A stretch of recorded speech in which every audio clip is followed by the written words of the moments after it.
All right, good afternoon. Welcome back to the interview room here at Little Caesars Arena as we continue to preview the 2024 Midwest Regional. We're pleased to be joined with the Tennessee Volunteers. Fellas, congratulations on reaching the Sweet 16 here in Detroit. We're joined from your left to your right by Jonas Aidoo, Dalton Knecht, and Jahmai Mashack. We will open the floor for a Q&A here shortly, but just as a reminder, please make sure you are silencing your cell phones, speaking directly into a microphone. We do have mic holders on either side of the room, so we can appropriately transcribe the press conferences via ASAP Sports. With that, we'll jump straight into the Q&A for the student athletes, starting with Larry on the left.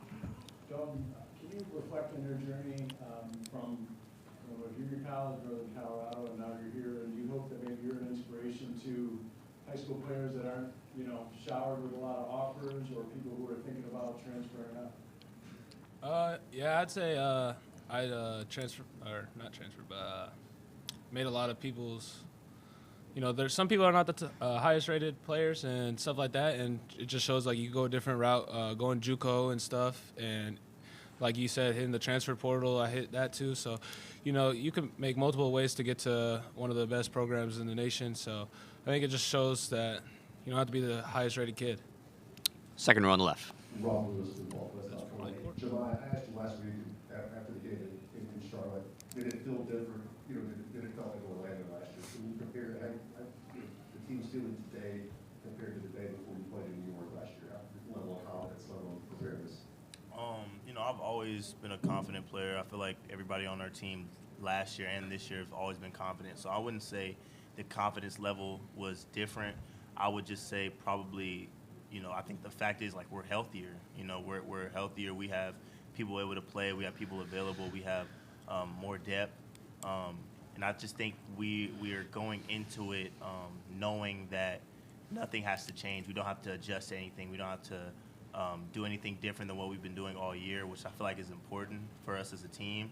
It's just making sure that we're all on the same page. And the fact that we've gotten this whole year to grow and to come together and to really learn each other's game and really be comfortable with that. I think it's just going to go to show as we play more games and as we get to where we are now, that it's all going to come together in big moments like this. Flip it over the right side in the first row. The local media dome, I wanted to add on to that, as kind of a high school underdog athlete, if you could go back 5 years and tell that version of yourself with 0 offers, one thing, what would you say? I'll just say, stay in the gym as much as you can. You'll chase your dream, and everything will happen for a reason. Hard work pays off. That's the one thing I'd say. Hard work pays off. Additional questions for the student athletes, please.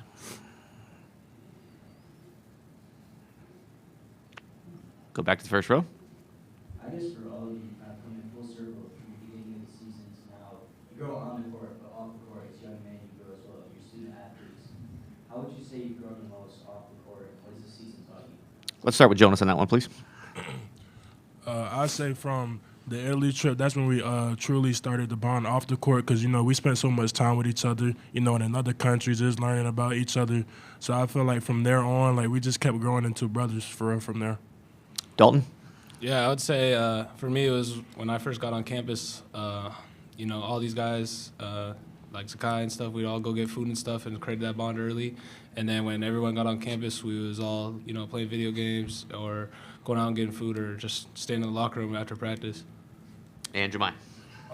I just think, I think just the bond of having the tough games that really showed our competitive spirit, and I think the tough practices as well. When you have different games like that, it really builds and it shows a team's true character, and it brings your teammates together. And I think that's what happened to us throughout the season. Obviously, we started really well.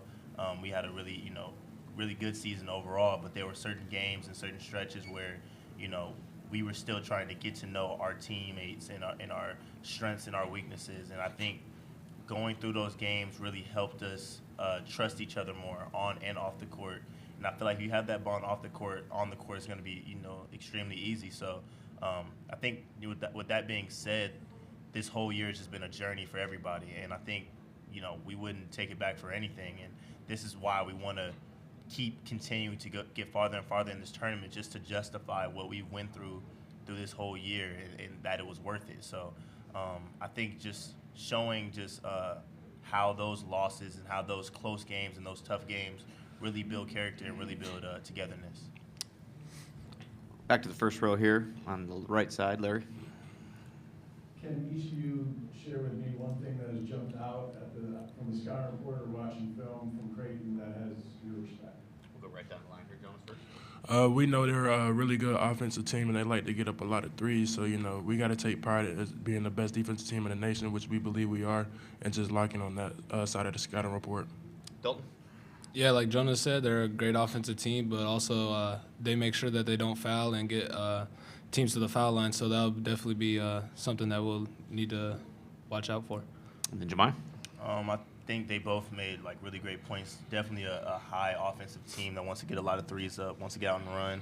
And like DK said, they don't want to foul. They kind of want to stay back. They don't want to force a lot of turnovers. They just want to kind of force you into a short shot clock. But I think the thing that's going to give us the edge on the game is what Jonas said is taking pride in our defense.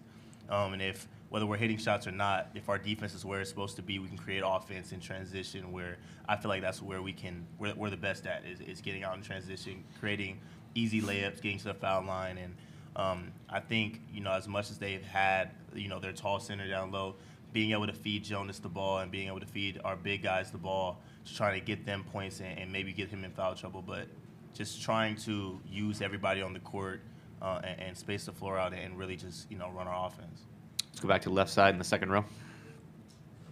Wes Rucker, 24/7 Sports. Jonas, when you kind of study Kalkbrenner, their big guy on film, sort of what have you seen from him, and what have you learned from some of your matchups this season against some of those sort of really big guys that you played? I watched. He's pretty big. He's about 7'1", 7'2", 270.